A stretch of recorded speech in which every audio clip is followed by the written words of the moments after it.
বঙ্গবন্ধুকে আসলে আমি জানি না, কিন্তু শেখ মুজিব হচ্ছে তার একটা অবদান অবশ্যই আছে এবং তার অবদান ছিল, কিন্তু এটাই আসলে ইতিহাস থেকে শিক্ষা নেওয়ার ব্যাপার যে তার যে অবদান ছিল এবং অবদান ছিল বিধায় তার মধ্যে একটা সম্মোহনী নেতৃত্বের একটা ব্যাপার ছিল, এই কারণে সে জনগণের ম্যান্ডেট নিয়ে সে হচ্ছে নেতা হতে পেরেছিল।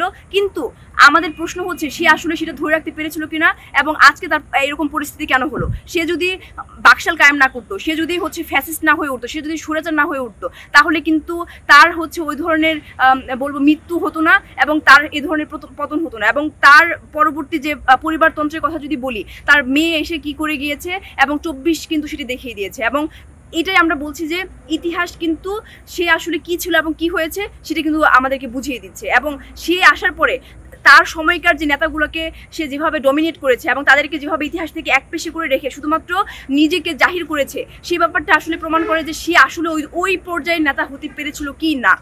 এবং সে যদি হয়েও থাকে তার পরবর্তীতে সে তার আসলে অ্যাক্টিভিটিসগুলো কী ছিল এবং সে এখন জনগণের মধ্যে কীরকম ভূমিকা পালন করছে, জনগণ আসলে তাকে নিয়ে কী ভাবছে, সেটা জনগণের কাছে জিজ্ঞাসা করলে আমার মনে হয় যে আপনি আরও ভালো উত্তর পেয়ে যাবেন। আমি তানজিনা তামিম হাফসা, আমি ছাত্র সংগঠনে আছি, বাংলাদেশ গণতান্ত্রিক ছাত্র সংসদের জয়েন্ট সেক্রেটারি, ঢাকা বিশ্ববিদ্যালয়।